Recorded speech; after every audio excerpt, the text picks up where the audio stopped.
Bonjour à tous. Eh bien, on se retrouve avec Brieux pour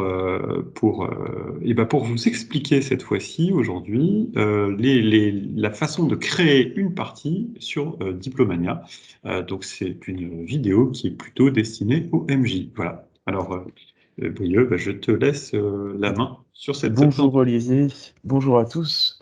Donc effectivement, on revient du coup sur la brique jeu, donc diplomania-gen.fr, mais cette fois donc pour montrer un peu l'interface arbitre. Donc comment ça se passe pour créer une partie? Il faudra tout d'abord aller dans l'onglet Éditer partie, ce qui peut être un petit peu particulier, mais c'est bien dans Éditer partie qu'on crée les parties. Et dans Éditer partie, vous avez le premier onglet qui est Création de partie, où vous allez pouvoir renseigner toutes les informations et les paramètres de la partie. Donc, je vous invite de toute manière à lire cette page en détail parce qu'il y a beaucoup d'informations cachées. Notamment, dès qu'on survole un titre, il y a une petite description de ce qu'on doit mettre dedans. Mais pour faire les choses dans les grandes lignes, on a donc un nom de partie, une variante. Donc aujourd'hui, il n'y en a qu'une seule. Là, des informations d'archives, c'est pour jouer des parties, pour renseigner des parties qui ne sont jamais jouées, mais qui sont juste là pour garder en archive des parties. Donc, c'est pas forcément très pertinent pour la majorité des cas. Et après, on va aller dans les modalités de partie. Donc, si on veut une partie anonyme ou pas. Pas de message privé, ça veut dire qu'on n'aura pas le droit de négocier directement avec les joueurs, mais on aura le droit de négocier en public, ou d'écrire en public en tout cas, et pas de message public, ça veut dire qu'on a le droit de parler qu'avec l'arbitre en tant que joueur. Sachant que dans tous les cas, l'arbitre a le droit de parler avec tout le monde. On va voir un petit onglet temps réel, donc c'est pour les parties dites en live, donc qui sont être jouées sur 1 heure ou deux. Donc si vous voulez jouer ce type de partie, il faut bien cocher ici, parce que ça change les restes des paramétrages. Vous allez pouvoir cocher le système de scorage. Donc aujourd'hui, il y en a quelques-uns qui sont codés. Donc vous pouvez le choisir parmi ceux-là, sachant qu'il est toujours possible d'en rajouter aussi si on fait des demandes. Alors là, vous allez pouvoir gérer tout ce qui concerne les dates limites. Donc à la fois l'heure de date limite, c'est-à-dire qu'on peut jouer des dates limites à heure fixe. Donc on peut choisir par exemple 21 h ou 23 h ou minuit comme vous voulez. Si on coche sur la petite case, donc on peut les synchroniser. On va pouvoir régler la durée des grâces, la vitesse en heures à chaque fois, des mouvements, des retraites, etc. Donc là, on va pouvoir paramétrer tout ce qui concerne les deadlines. On va pouvoir aussi gérer l'accès aux parties. Alors pour l'instant, il me semble que c'est plutôt en développement, donc plutôt rien à mettre parce que les paramètres sont pas encore bien gérés. Oui, ça, ce sont des indicateurs qui sont prévus pour le futur pour pour pouvoir tenir compte de la fiabilité des joueurs, de leur régularité, des performances, donc c'est des paramètres qui permettent de fixer des règles pour l'acceptation des joueurs dans ses propres parties en fonction de ces critères, mais c'est pas encore opérationnel. Voilà. Et un point important, ça va être de gérer la fin de partie. Donc par exemple, soit le nombre d'années, soit le nombre de centres qu'on veut atteindre. Donc au plus, une partie durera 99 ans, mais non, c'est amplement suffisant pour la mener à bien. Et on va pouvoir régler par exemple une partie Bon, en 7 ans ou en 1800 si on veut. Si on... Je vais pas créer la partie pour pas générer une partie supplémentaire. Euh, Donc voilà, donc ça c'est pour créer la partie. Une fois qu'une partie va être créée, elle va apparaître dans votre liste de parties en attente. Et dans l'onglet Rejoindre une partie, vous allez pouvoir suivre dans cet onglet combien de joueurs sont rentrés dans la partie. Une fois que la partie est pleine, donc il y a 8 sur 8, vous allez pouvoir sélectionner la partie et la lancer. Pour lancer une partie, alors il faut tout d'abord que je sélectionne une partie où je suis arbitre pour que ça marche, sinon ça ne va pas marcher. Pour, on peut reprendre là. Donc pour lancer une partie, il faut aller sur Éditer partie et également changer l'état de alors, la partie. juste une petite précision parce que ça, c'est quelque chose qui peut être trop peur. Ce qu'on a bien vu, c'est que Brieux a sélectionné une partie.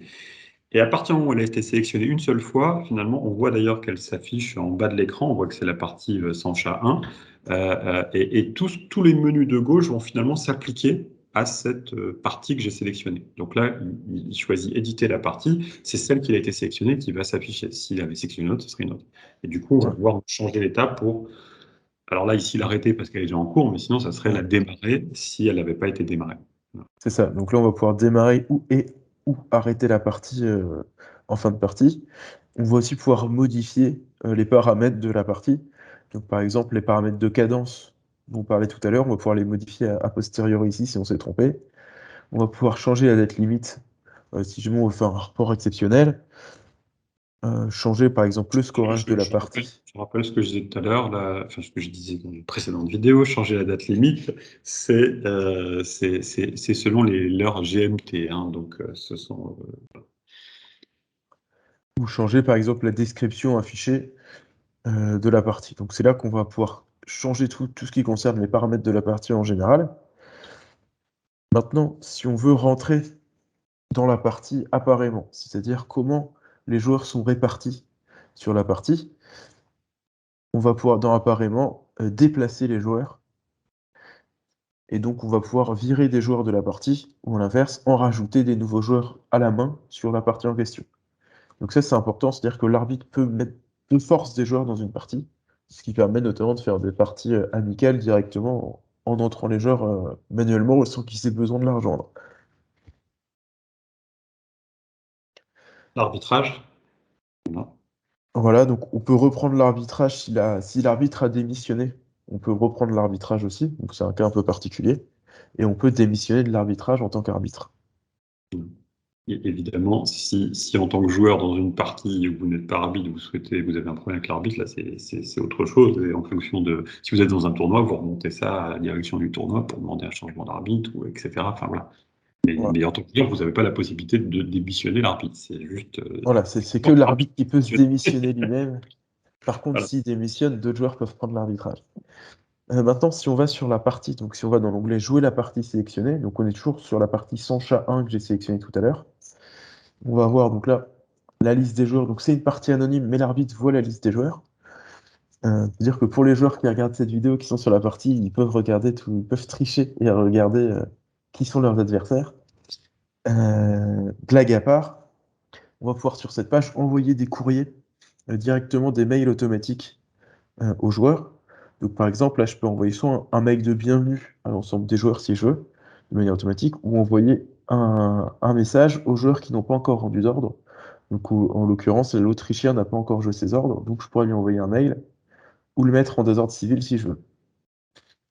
Je peux également retirer, donc virer un joueur de la partie directement sur ce lien-là, donc en retirant son rôle. Puis après, en retournant dans l'appareillement, je pourrais mettre un autre joueur à la place si je le souhaite.